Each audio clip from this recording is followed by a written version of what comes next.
My name is Barry from 3M. I loved it downstairs. Somebody said, what's your team look like across Canada, across West to help us out? And I said, yeah, kind of looking at us. We're a very small group within 3M cleaning division, so it's kind of fun that way. We do all over the world, about 20, we call it 200 countries, but we have a lot around the world that we do. What I wanted to talk today about, and I hope it's okay, feel free to ask any questions throughout. I want to kind of give you a little bit of insight of what I can talk about from 3M.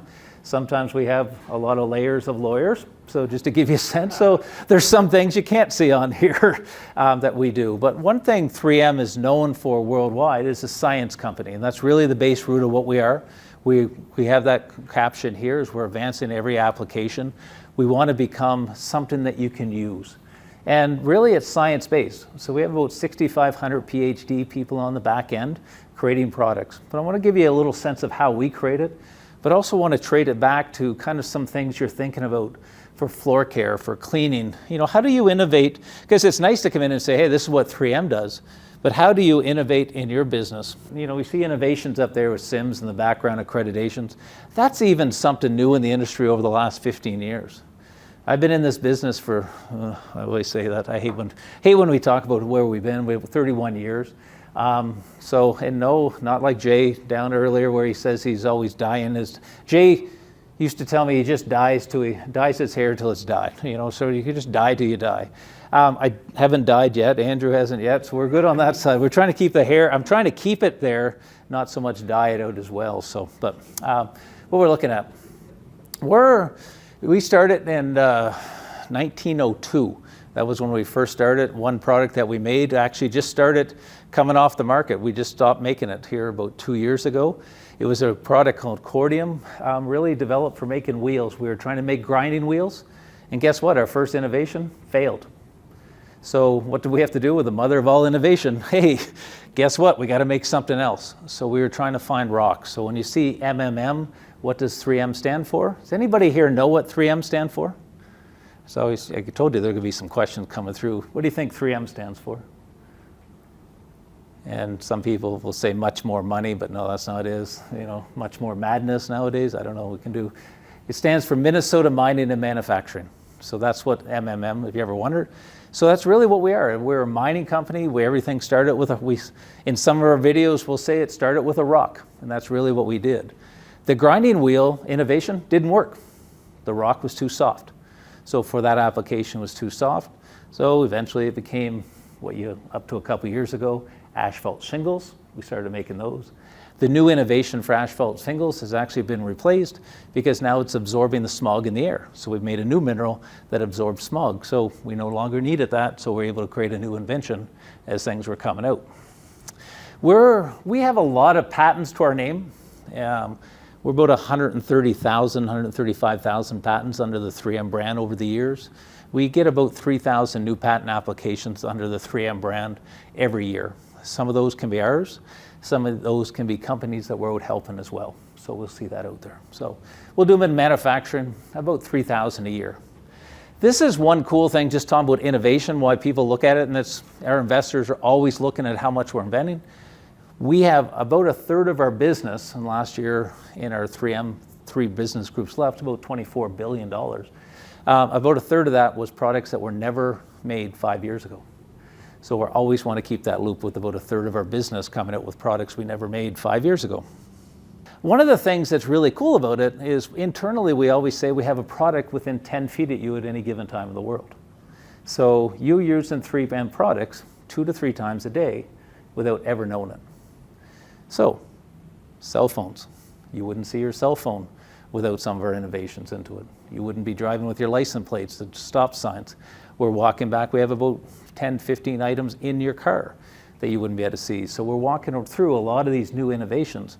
Road signs. So you think about anything that's reflective, that's probably 3M, seeing that stop sign at night. Buses, all these things that really come into play. What's that have to do with our business? What do we do on floor care? Well, we take these 49 platforms and we start talking amongst each other. And we say, hey, it's working over here. Can we use it over in floor care? Can we take something from our woodworking, our fabricating division, and can we use it in this?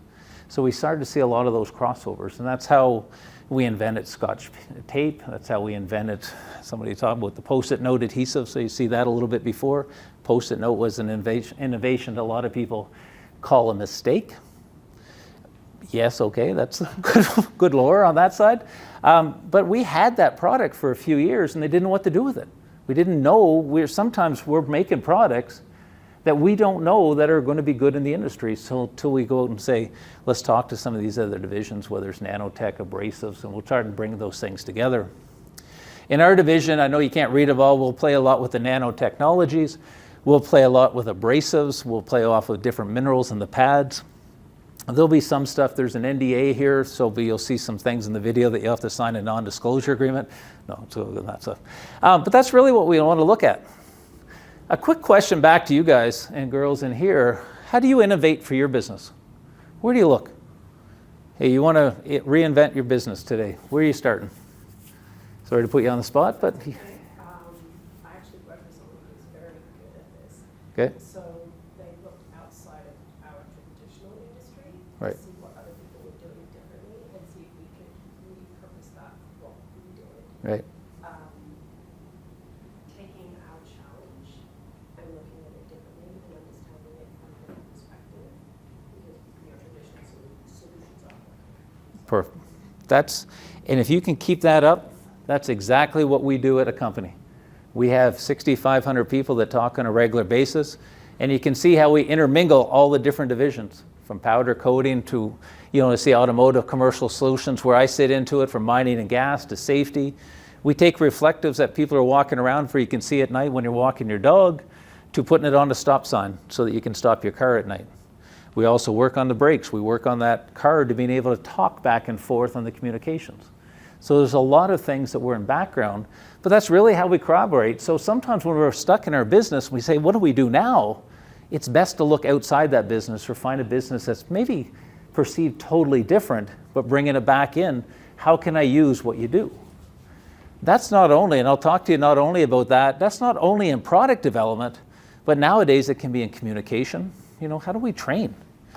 Training nowadays is different. Well, I remember before, we used to have a lot of things like this. You'd show up and you want to talk to Barry. Barry's going to be presenting here 20 years ago. We're going to go see Barry. Now, Barry's got to find me, and it's probably going to be on a video chat somewhere. We're going to be able to do that instantly. We can go down and do one here and talk to Ontario downstairs. So it's really the communications within your businesses can be different. Multiple languages can be different. That's one of the advantages we have when we're dealing with 200 countries around the world. We can pull in different quick languages or stuff from India or China that they may be able to do. So back to our industry, back to flooring here. I don't want to get too much. We're going to talk a little about some of the innovations that we have in the marketplace, what we've done internally, but I want to try to relate it back to helping you grow your businesses as well. You can see I'm getting tired and old here as well. I'm losing some breath here. It's really just my wife that tells me I'm getting old, so that's good. At the end of this innovation talk, it comes back to the basics in the cleaning. We're really one word, and I heard this about 25 years ago, and it stuck with me. The whole one word that we have in our industry is we're removers. We're trying to pick up a soil and put it in its right place. That's really, at the end of the day, what we're trying to do. If we can do that, that's the janitorial market in a nutshell. We want to be removers. How do we do that? How do we remove that first? Well, we're trying to do that faster. I don't know if anybody looks at innovation. How do we get faster? Why do we do that? Because you know what? Some of us in here, maybe just me, we're financially challenged. We don't have unlimited budgets anymore. We don't. We'd like to have that, but we don't have that. I don't even know what I'd spend my money on with winning the lotto, but man, I want to try. So how do we get faster? But the faster shouldn't come with lowering the level of clean. We can't go fast and do a bad job because we're losing our contract. And on the other side, we want to enhance our level of clean, but not be slower. So those are the two ways that we have to play off in innovation. How do we remove? How do we trap? How do we move on to the next thing as we go across? So one things that we look at, and you may have seen some quadrants like this before, we look at the face of cleaning, whether it's floors, you look at the floor typings that you're dealing with. And I look at this when we're developing within our flooring business. We've got to make sure that our pads, which I always tell people, we don't get blamed on anything in your cleaning business. 3M doesn't get blamed. Because what are you going to blame mostly? My auto scrubber's not working, my burnisher's not working, my chemical's not working, that chemical you sold me is crap. All these things happen, but they don't think that your auto scrubber never touches the floor besides the wheels. So having the right pad in there and having that, changing out that red pad once in a while can really play off, because the floorings have changed, the innovation in the flooring has changed. The agitation levels have changed, equipment has changed, and the chemicals are all innovated in our market, but they need to integrate together, and that's where innovation on your side really comes, not only looking at one of those quadrants, they got to look at all four. So when I look at our business and I come out to a customer, I will look at solutions not in that cleaning quadrant. It could be in cleaning, I've got a challenge with shine. The shine is never going to be just from burnishing. So what we mostly do, let's change a pad. That's when people call me and says that's my problem. I guess I do get blamed. We're going to change a pad, and you know what we want to do? We want to put the hair pad onto it because that's going to give me the most shine. Well, it's also going to do the most scratching.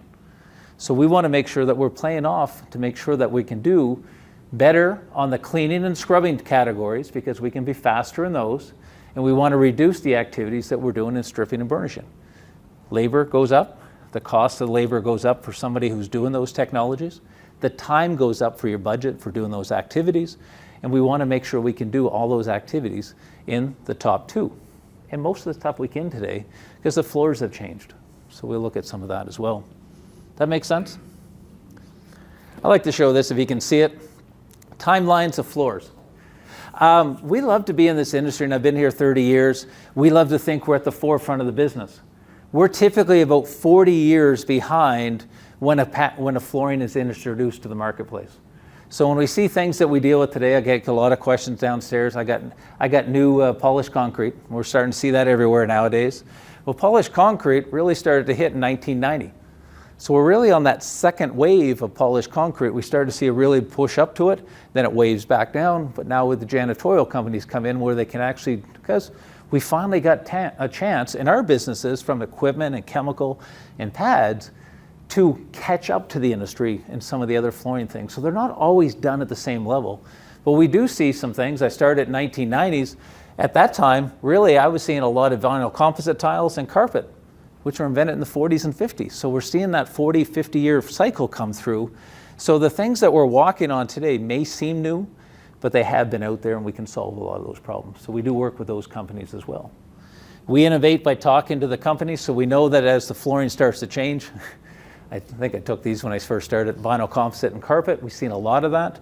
Does you see a lot of new installs going up with carpet nowadays? Not as much.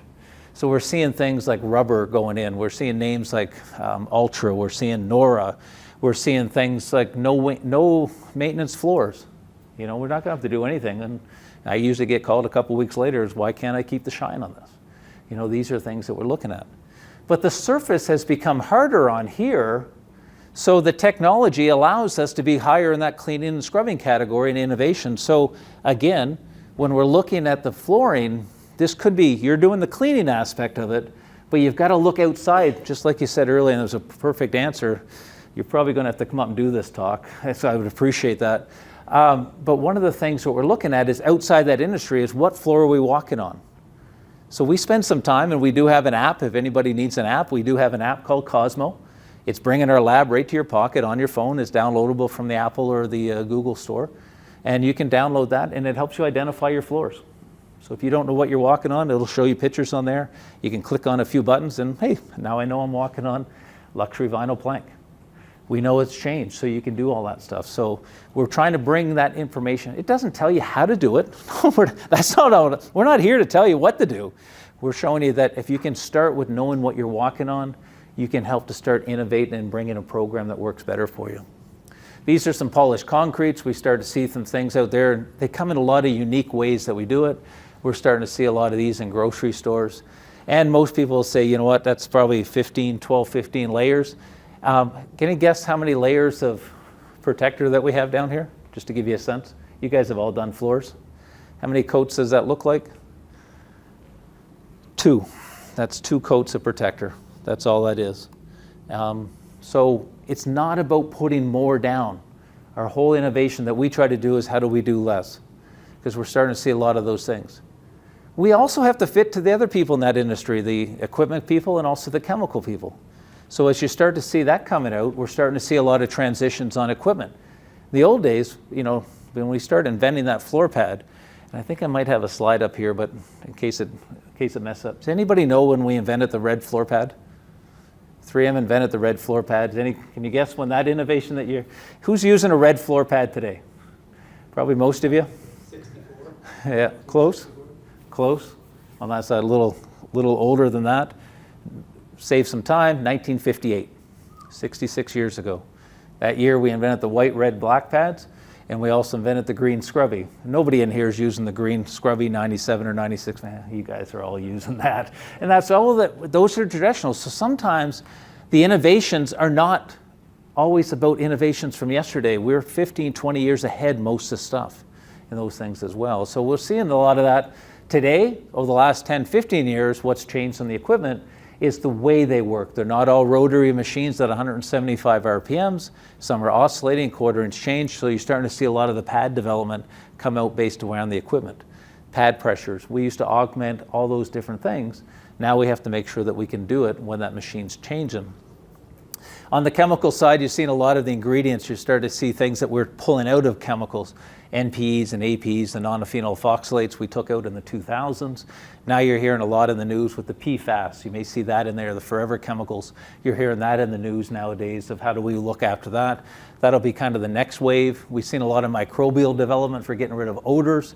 You're seeing a lot of things, but really at the end of the day, we've got to get down to the base where that chemical or that soil is attached to the floor. You can see I was going to give away my answer anyway. But we want to make sure that we can able to do that. And the deeper the soil down, or more if it's not level, we're going to have to go down and find it and pull that out of there as well.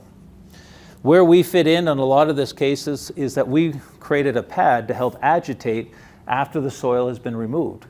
So if it's sticky to the floor or deep down, it's been there for, as sales reps and people across the country, we get called in, and you guys, just to let you know, if you give me a problem that's been there for 5 years and you've tried everything in the world, I may not be able to solve it either. So we get called in on that stuff. It used to be in carpet, we used to get that a lot. Can you get that stain out? You got my business. You know, stain has been there 15 years and they don't know what it is, and we can play with it, but we see a lot of that. But just in case you didn't know what that was 1957 looked like, that's what it looked like on the steel wool pads is what was used on floors. And we put out some innovative brochures at that time, how to, guess what? Cut your cost, cut your labor by up to 35%. You're starting to see all these things. Look at the innovations in 1958. If I put a brochure out to you tomorrow, it's probably going to have all the same wording onto it. You're probably going to see whatever you have. We're going to have that come out tomorrow. This is what the innovation. What's changed?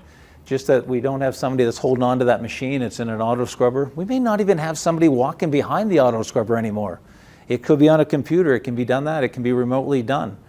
When I was dealing with Tasky before, I remember talking to the guy how far their innovations were away. At that time, they could control the machine from Europe that we were selling across in North America. So that was kind of cool at that time. But I just thought I'd throw that in for innovation to show you. The basic technology, if you're familiar with it, with the floor pad, and we do have some unique proprietary things that I had to take off here, but we do all these things. So it's really 3 ingredients in a floor pad. So for innovations, there's a mineral or an abrasive, there's a glue that holds things together, and then there's also a fiber. It just happens that at our company we make all 3 of those and put them all together. So that's where our innovation comes. We have some unique fibers, and some people will say, why does it last so long? Well, because that's something the scientists don't tell us. Because you know what? I'd be sitting here telling you what it is, and they don't want us to do that. But those are really the 3 ingredients. We put a rock into that. This is the stuff they will probably have to, you can edit this out later, so it's good that way. I just like to show this. I took this with at home. I took these pictures just with a microscope, just to show you what the inside of a floor pad looks like. But as you can see, as we go up in the numbers, and you may or may not know this, with 3M, one communication idea that we did, it's like, why don't we just tell somebody what the pads mean? So instead of always being a color, and the darker the color, the more abrasive, we put numbers to it. So the higher the number, the more abrasive the pad. So if you're not familiar with that, and each category means something in the back end, we just sometimes today forget to tell you. So a white 4100 pad, you can see there's very little mineral onto that right up to here, the surface prep pads, to black stripping pads, to when we get to the high pro pad where you almost get like a chainsaw tooth on that and really cutting through. Why is it important to have more than one or different mineral that's in there? Because the floors are different. You may have different things. Do I have a lot of people that say I want to take a high pro pad, a 7300, and use it everywhere? Oh yeah. Do they ever have a challenge? Yes. So that's why we have multiple products. But that's want to give you a sense of what's inside some of our things that we do. With some new invention, because the floors are changing, polished concrete, we're starting to see a lot of that out there. We have a lot of floors. And if you've ever been to Cross Iron in town, everybody's probably been to Cross Iron. How many floors are there? What are they, 16 floors? You're running 16 different programs? No, you can't. You got to have one program. So we had to come up and invent a product that worked on every type of floor. And that's what the Clean and Shine. So we actually put the mineral, instead of being all throughout the pad, we put it on the outside. So now flatter surfaces, because the floors are flatter now, we can actually get those floors looking clean just by making sure that we done. One thing we also did there is when that mineral wears away, we put it as a color indicator, because somebody said that, had that in another division. Hey, you know, it wears down, we should tell people that we should throw it out. That's what we now have. Because somebody sent me a picture the other day when they had 3 pads on their auto scrubber, little thin ones. Each was so thin they just scrubbed them together and put it on their auto scrubber. So that's where that innovation came from. When we look at other things that are innovating for the floor technologies, we're starting to see outside stuff. There's National Flooring Safety Institute, Green Seal. Those are keeping some people in check. Are we innovating safely? Are we innovating where we can actually handle the traffic that we're talking about? But really, at the end of the day, the more frequent we can do, because we're asking you to do it more frequently at a higher speed, we want to get to where that soil is on the top, not in the bottom, because it's going to be faster for you. That's innovation in the floor care. When we're looking at surfaces that we're walking on, LVPs, luxury vinyl planks, those are fun, but I'd love to have you ever happened to be in that chance that you're dealing with architects building a building? Make sure you tell them one thing. All those products in the luxury vinyl planks come in a flat surface. Get a flat surface. Don't get it grained. It's a lot challenging because anybody's walked into the new building, oh, we're getting a new building, putting luxury vinyl plank down. Beautiful floor, by the way, I love it. But they put graining into it, so now what happens is that soil that used to be on the surface goes down below. So now what happens? Your speed of clean goes down because you got to go find it. So those are things that we always try to look at. How do we get down there? So we have to make pads that are more conformable. We're looking at all types of floors, and that's what we start to see. This is what I look, this is the same type of floor. This is vinyl composite, so if you ever strip VCT, the square tiles, that's what it looks like on a microscope from the top surface. This is what it looks like after you put some protector onto it or floor finish on the top. Which one do you think is easier to keep soil away? Why do traffic lanes get harder on that stuff to clean? Because we're starting to see more porosity onto it. So as you go from cleaning up to stripping, bringing back those stages to scrubbing and bringing that back allows these pores to stay smaller. And that's very important in the innovation. That's why we have different pads in there. I always say a level surface is easier to keep clean. This is my age. I don't know, anybody play with Stretch Armstrong? No, he's got to be making a comeback soon, doesn't he? I guess it's, I don't know, anybody watching Matlock? So I'm dating myself as well. I'm dating myself as well, but you know, Stretch Armstrong's got, if Matlock's back on TV, we've got to get Stretch Armstrong back at some point. So that's really what I'm here for. If that's, you know, has to make a safe component for the inside. Oh, we probably do. We probably made the plastic onto that as well. But this, we don't see this, but it took me a while to see, and I'm going to translate to the next slide for you to think about this in innovating for you. But really what happens when you put floor finish down, after you've scrubbed it or stripped it, you'll get different pores on that surface. So that's the same vinyl composite, but there's different porosities into it. So the flatter we can make this surface before you put a finish onto it, the more the floor is going to do what it's intended to do, and that leveling agents are leveling themselves out, like I show with Stretch Armstrong. The more we can level out in one direction, it's going to be a lot easier to keep it solid. That's really the importance to it. So if you're looking to innovate, one innovation for your floor care program, if you do nothing different, prep the floor better than what you're doing today. Now, that sounds like about another 2 hours of work. It's no more work. It's just when you're coming from stripping back to the cleaning phase, you're getting to be putting protector down, or at a floor finish down, no matter what you're doing, come through the stages. Go from stripping. When you're rinsing already, rinsing with water, just put an SPP or a cleaning pad underneath so that that pores underneath becomes smaller. So if we can shrink up the size of these pores, the floor finish doesn't go down and lose its strength. What's that mean to you? It means your floor finish, no matter what you're buying, is going to last longer. Prep the floor, and that's about another 2 or 3 minutes of work. That's all it is. But your floor finish is going to last probably another 30 to 40% longer. This gives you an idea. This was a test site we did down in Vegas. So some pictures can leave Vegas, just for you know. On the left-hand side is typically how we solve the problems. We'll put more coats of floor finish down, and that's going to solve our problem. So if we're in a grocery store, we got to put 12 to 16 coats. If we got a light traffic, we'll put 3 to 4. With these, we typically will do our products on 4 coats. Over here, we say we're going to compensate. We're going to just clean it with a blue pad, and then we're going to put 5 coats down. On the left-hand side, we prepared this case in a burnishing. You can do it with a scrubber, whatever it is. But you can see on the right-hand side, we put 4 coats. On the left, we put 5. So you can see the shine levels already higher just by doing that 5-minute prep. You don't always have to burnish your floors first. It can just be cleaning with an auto scrubber, just with the right pad.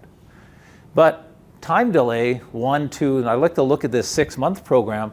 You can see this side where we prepped 5 minutes extra is still clean and still scrubbable. On this side, you can see the soil has penetrated that surface. It just allows you, even though it had more finish onto it, you're using more product, you're taking another hour to do that last coat. You've lost that hour in terms of how you're going to be doing by taking an extra 5 minutes to prep. So I like to show that in innovation. It's not always about adding more product. It's about preparing for that product to be laid properly. I do the same thing when we're doing with stone. I like to show it, bring it, you know, how do we get impact? You've got to bring it into a language. My wife, she runs a nail salon, so sometimes I'll talk about scrubbing nails. It's going to look the same as we're doing it. My wife's like, hey, you're bringing my business into this? Yeah, we do the same. I can translate doing your nails into cleaning stone floors, so we can do that as well. It's the same concept.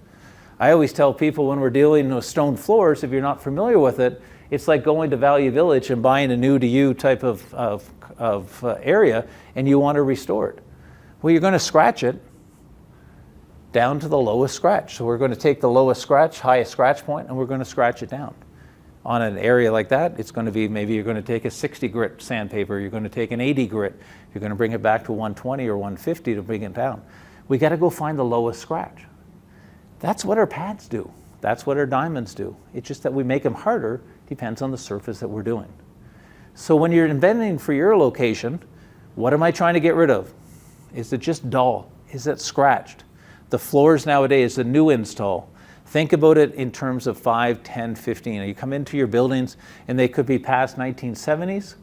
Then we've got some technologies in the floors that you probably don't want to have in your breathing zone. They're going to have asbestos into them. They're going to have a lot of things you want to be careful of. But new floors, 5, 10 years, you can really look after them very quickly, just keeping those scratches out. So those are things that we're doing. Taking things that we want to look at, but look outside to look at. This is one thing I put down here, impactful innovations for your business. It's not all in a box. It's not all a floor pad. I'd love to say we have the products out, but I give you the best new product that we ever invented, and you can't tell each other how to use it. You can't communicate around your building. You can't put a process in place that you can replicate. It's not going to work to the way you expect it come 1 year from now. And those are as key to have some impactful innovations. May come from how you're sharing information. All those things. Before you stepped in today, if the only thing you know that we have an Cosmo app, hey, that may help you solve some problems. So that I had one person, he said, and I asked him, I said, what floor do you got? And he said, I got a wood vinyl linoleum floor, and it was actually the same floor. So all those things can be a little different when you're looking at it, so understand a little bit. I like to say this, it's easier when I kind of show you what it is. 3M, we have a product called Doodle Duster. Anybody hear it? Everybody uses that on a daily basis? No, you've never heard of it. Nobody's heard of that product. We still have it in our lineup if anybody wants. I think we have some in Edmonton that they're trying to clear out. It's called Doodle Duster. Really the doodle duster, but I don't know if you guys ever heard of, this was one of our patents. Doodle duster was one of our patents. Our scientists sometimes, hey, we got a new invention because you know that cross shopping that we have. So what we ended up doing was we let that patent go. We didn't think it worked because we had something new that we knew it picked up 8 times more. And when we say 8 times more, we're very conservative in the marketplace, so it's about 10 times more cleaning. But what happens here is the doodle duster, we let it patent expire. A small company out there called Procter & Gamble, you may have heard of them, I don't know, I've used a few of their things in my life, created Swiffer. So that's really where our patent went to, became Swiffer technology. So why did we let it go? So we were able to create new products that we knew that could go down and use our Post-it note adhesive package. We sprayed it on our Filtrete filters. Those are the 2 things that came together to make our Easy Trap. And that was how we invented. On the back end, we said, hey, we're going to clean better. We're going to remove better. It's got to be better for the market.